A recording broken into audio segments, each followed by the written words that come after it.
Bonjour et bienvenue dans cette formation complète sur le croisement des porcs et la consanguinité. Si vous avez déjà entendu parler de la consanguinité dans cette formation gratuite, et je dis bien complète, nous allons creuser cette problématique. Et si vous n'avez jamais entendu parler de ça, alors vous êtes au bon moment et au bon endroit. Alors, qu'est-ce que vous allez découvrir concrètement dans cette formation, dans tous ces détails?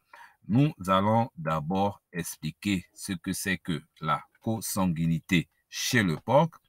Ensuite, nous allons parler des effets de la consanguinité chez le porc.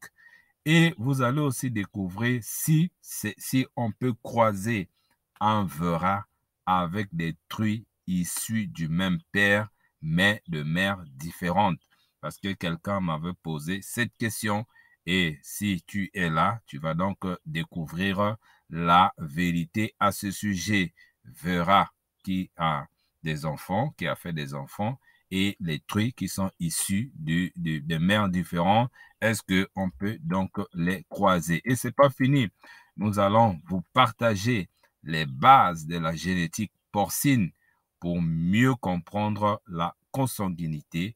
Nous allons aussi vous partager les astuces pour minimiser les risques de consanguinité et nous allons vous donner des informations complémentaires sur la consanguinité afin de vous permettre de désormais savoir en quoi se tenir parce que cela peut avoir des effets soit positifs ou négatifs dans votre activité porcine. Alors, c'est quoi la consanguinité? La consanguinité chez le porc, comme chez d'autres animaux, se produit lorsque les porcs apparentés se reproduisent entre eux, telle que la question qui a été posée, les porcs qui ont un même verin, donc un même père et des mères différentes. Est-ce que cette génération-là, on peut les croiser? Si on les croise, est-ce que c'est bon ou c'est pas bon? C'est ça ce qu'on appelle la consanguinité. Maintenant,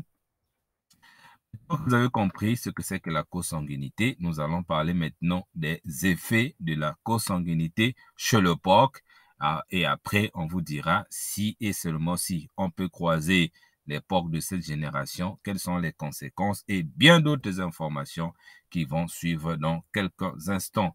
Le premier problème, c'est que la consanguinité peut apporter ou peut amener la réduction de la performance dans votre cheptel. Quand on parle performance, on parle de la diminution de la croissance, ce que vous n'êtes pas prêt à accepter, la réduction de la fertilité, notamment la taille des portées. Et au lieu d'avoir beaucoup de porcs par portée, vous allez beaucoup de porcelets par portée, vous allez avoir un nombre réduit et des porcs aussi ou des porcelets qui sont des petites tailles. Cela peut aussi amener la diminution de la résistance aux maladies parce que les maladies porcines, franchement, ça ne badine pas. Donc, si vous tombez dans les problèmes de la consanguinité, ça, c'est déjà ce qui peut arriver dans votre cheptel. Donc, il faut faire très, très attention. Cela peut réduire la performance de vos animaux. Ça peut aussi amener des anomalies congénitales telles que l'augmentation du risque de malformation physique de vos porcs. Ça aussi, ça peut arriver si vous subissez la consanguinité. Et c'est pas fini, la réduction de la diversité génétique. Une population consanguine a moins de variations génétiques, ce qui la rend moins adaptable aux changements environnementaux et aux nouvelles maladies. Excusez-moi. Donc, voilà les différents effets négatifs de la consanguinité dont je vous ai parlé tout à l'heure. Vous voyez que ce n'est pas donc une bonne chose dans votre cheptel parce que si tout ceci vous arrive, vous êtes déjà vraiment très, très mal barré. Maintenant, parlons des bases de la génétique porcine pour mieux comprendre la consanguinité avant d'aller dans répondre à la question de tout à l'heure. Alors, ce qu'il faut savoir, c'est que les porcs héritent de la moitié de leur patrimoine génétique de leur père, c'est-à-dire le vera, et d'une autre moitié de leur mère, ou c'est-à-dire la truie. Voilà. Donc la consanguinité se produit lorsque les animaux apparentés se reproduisent, augmentant ainsi le risque que les descendants héritent de deux copies de gènes récessifs indésirables. Imaginez que vous avez un vera et, et, euh, et une truie. Lorsque les enfants qui vont naître là, ils ont 50% des gènes de la vera et 50% des gènes de papa. Donc, quand vous les croisez, ça veut dire que la, la troisième génération aura toujours quelques gènes qui vont arriver. Vous allez mieux comprendre ça tout à l'heure dans la suite. Donc, peut-on croiser un vera avec ses demi-sœurs, donc truie du même père et les mères différentes? Voici maintenant donc la réponse. Oui, il est possible de croiser un vera avec ses demi-sœurs. Cependant, ce type de croisement augmente le risque de consanguinité. Les demi-sœurs ont 25% de patrimoine génétique en commun. Voilà. Donc, il y a 25% de risque de consanguinité lorsque vous croisez des veras et des truies qui sont issus d'un même vera, même si les truies sont différentes. Je viens donc de répondre à votre question. C'est à vous de prendre l'engagement de courir ce risque, bien que le risque est de 25%, mais il est là présent devant vous.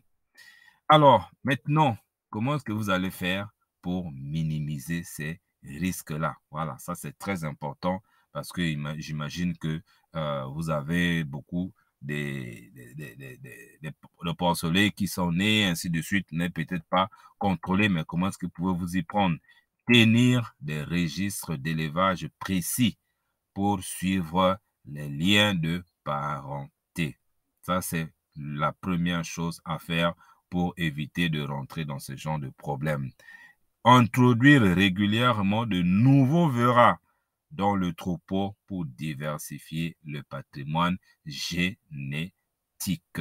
Ça, ce sont des clés, les amis, si vous voulez vraiment ne pas courir le risque de consanguinité. Ça, c'est déjà deux choses intéressantes à faire. Vous devez savoir que les porcelets que j'ai dans ce box sont issus, ont par exemple 25% des gènes venant de leurs parents, ou encore ils n'ont rien, ainsi de suite. Ça, c'est à vous de voir. De toutes les façons, vous devez aller prendre la formation complète sur l'élevage des porcs, si ce n'est pas encore fait, dans la description de cette vidéo. Évitez les croisements entre animaux trop étroitement apparentés. Faire appel à un spécialiste en génétique porcine si ça vaut la peine. Ce sont les consignes très intéressantes à respecter. Maintenant, voici des informations complémentaires sur la consanguinité chez le porc pour être sûr que je vous ai tout donné. La consanguinité est plus fréquente dans les petits élevages où le nombre de veras disponibles est limité. Voilà, c'est pour ça tout à l'heure, introduire les nouveaux veras. Les éleveurs peuvent utiliser des logiciels de gestion de troupeaux pour calculer le coefficient de consanguinité et évaluer les risques. Nous avons aussi un logiciel de gestion de l'élevage porcin. Ça va énormément vous aider. Vous pouvez me contacter par le numéro que je vais vous communiquer tout à l'heure. Sinon, allez dans la description de la vidéo parce qu'il y a toute une liste de tous les outils en ce qui concerne l'élevage porcin et bien d'autres qui sont déjà dans la description de cette vidéo. Dans certains cas, une légère consanguinité peut être utilisée de manière contrôlée pour fixer des caractéristiques spécifiques dans une lignée de porcs. Si vous avez vraiment des porcs dans votre cheptel qui ont des bonnes caractéristiques et vous voulez les dupliquer, alors vous pouvez jouer au jeu de la consanguinité, mais là, il faut avoir des compétences et des connaissances nécessaires et précises afin d'éviter des erreurs qui risqueront de vous coûter très, très cher. Donc, en conclusion, le croisement d'un vera avec ses demi-sœurs est possible, mais il comporte des risques de Consanguinité, on vous a dit 25% de taux de consanguinité et une gestion attentive de la génétique du troupeau est essentielle pour maintenir la santé et la productivité de vos porcs. Donc voilà complètement terminé cette formation. Tout ce que je vous demande de faire, c'est d'aller dans la description de cette vidéo, prendre les outils ou la formation qui vous conviennent, me contacter via ce numéro sur WhatsApp, communiquer ou encore transmettre cette vidéo chez vos amis, chez les éleveurs que vous connaissez et même ceux qui ont les projets de porciculture. Et n'oubliez pas de vous abonner en cliquant sur s'abonner en bas de cette vidéo. Merci et à très bientôt.